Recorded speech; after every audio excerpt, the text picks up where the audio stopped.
Have you ever packed your bags, only to realize at the airport that something you brought isn't allowed? Maybe it's a favorite snack, a power bank, or even something as simple as a bottle of lotion, but suddenly, security is pulling you aside. Not fun. Well, in 2025, TSA rules have changed, and if you don't keep up, you could face delays, fines, or even have your items confiscated. From firearms to lithium batteries, food restrictions, and even scuba gear, some of these new rules might surprise you. So, before you head to the airport, let's go over the most important TSA travel rules you must know to avoid any last-minute headaches. Trust me, you don't want to be that person holding up the security line. Let's get into it. First up, we're talking about firearms and ammunition. This is a hot topic that causes a lot of confusion for travelers, especially with new regulations in place. If you're planning to bring a firearm with you on your trip, it's absolutely crucial to know that TSA's regulations are very strict. And we're not just talking about packing your gun in your bag and crossing your fingers. No, there's a very specific way to pack a firearm for air travel, and failure to do so can result in some serious consequences. First things first, firearms must always be unloaded when traveling. That's non-negotiable. The next step, they have to be packed in a hard-sided, locked case to ensure they're secure and out of reach of anyone who might be tempted to tamper with them during the flight. No exceptions. And once your firearm is safely packed, you'll need to declare it to the airline at check-in. This means notifying the airline staff about what you're carrying and undergoing some additional security checks. Oh, and let's not forget about the ammunition. It must be stored in its original packaging or another secure container designed specifically for safe transport. You might think, okay, I've got all that down,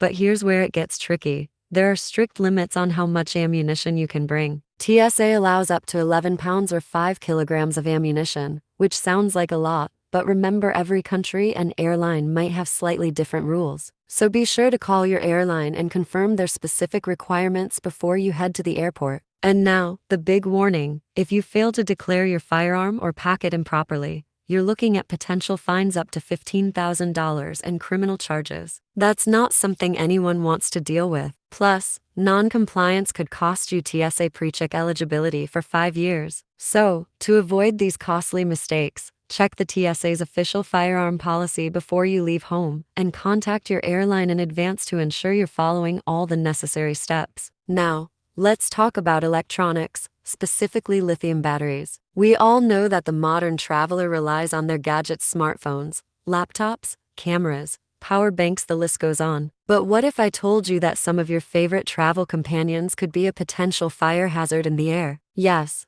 those lithium-ion batteries you love so much are a big concern for the TSA and FAA. You see, the problem with lithium batteries is that they can overheat, catch fire, or even explode if they're damaged or exposed to extreme temperatures. And as you might imagine, when those batteries are packed in the cargo hold of an airplane, where temperatures fluctuate, it's a recipe for disaster. This is why spare batteries like the ones for your power bank or extra camera battery are not allowed in checked baggage unless they're properly packed in a specific protective container. They must go in your carry-on so that they can be closely monitored during the flight. Now, if you've got a device with an embedded battery, like your smartphone or laptop, you're in luck. Those are generally allowed in both carry-on and checked luggage, but there's one rule to keep in mind: the device must be turned off and in good condition. No faulty gadgets allowed. Oh, and here's a pro tip: when packing spare lithium batteries for your gadgets, make sure you've packed them separately, either in a plastic bag or a battery case. This reduces the risk of accidental short circuits that could lead to a fire. If you're carrying a device with a battery rating between 100 watt-hour and 300 watt-hour, maybe your professional camera or a larger laptop, you're allowed to bring it in your carry-on,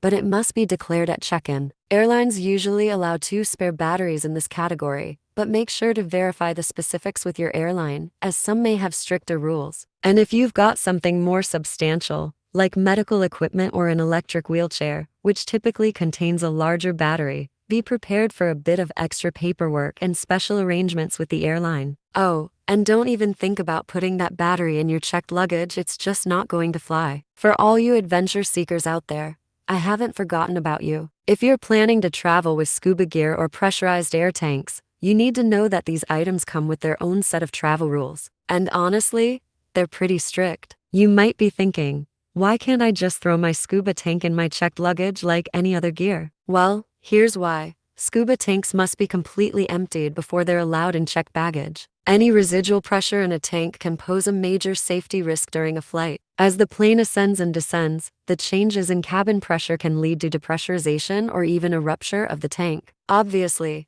we don't want that happening at 35,000 feet. But it's not just scuba tanks that are problematic. Compressed air and oxygen cylinders, whether for diving or medical use, are generally prohibited unless they meet specific safety criteria. That being said, if you're traveling with a medical oxygen concentrator, you can usually bring it, but you'll need to get prior approval from the airline. Some airlines will allow you to pack your scuba gear, but the rules vary, so it's best to double check with your airline. If scuba gear is allowed, make sure it's packed according to their specific guidelines, like using protective cases for your tanks. Here's a little pro tip for you. If you're traveling to a tropical destination and you plan to dive, it might be easier and more cost-effective to rent scuba equipment once you arrive. It's a great way to avoid the hassle of dealing with pressurized tanks, and it can save you some serious headaches at the airport. Next, let's talk about a flammable topic: paints and chemicals. If you're an artist, DIY enthusiast, or someone who needs to transport specialized chemicals, you'll need to pay extra attention here. TSA's regulations on flammable materials are no joke, and it's not just about keeping your belongings safe, but also the safety of everyone on board. Flammable paints, solvents, and other chemicals are strictly prohibited in checked luggage because of the risk of a fire. These materials can easily catch fire under certain conditions, and with the pressurized environment of an airplane's cargo hold, the risk of an uncontrolled fire is too high. Items like cooking oils and solvents fall under this ban as well,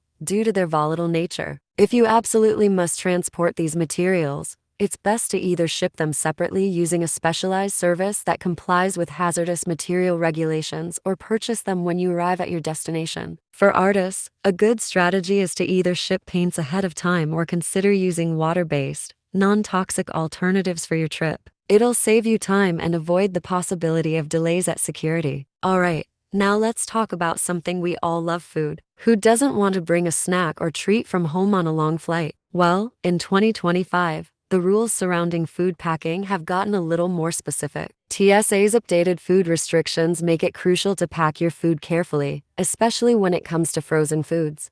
If you're packing frozen items, they need to stay frozen for the entire flight. If they thaw and start leaking, that could cause a mess and potentially a security risk. To keep your frozen foods cold, you can use dry ice or gel packs, but don't go over the limit of 5.5 pounds per passenger. Plus, you'll need to declare it to the airline. When it comes to fresh fruits and vegetables, you need to be extra cautious, especially if you're flying to certain states or international destinations. These items could carry pests or diseases, and some places have strict rules about importing produce. So, before packing your apples or carrots, make sure you know the regulations of your destination. Packing meat, fish, and dairy is another area where you've got to be careful. These items must be kept at safe temperatures, so you'll want to use vacuum-sealed bags and insulated coolers to avoid spoilage. And when it comes to canned foods, the TSA allows most of them, but things like spray cheese or whipped cream cans could be problematic due to the risk of leakage or explosions. And lastly,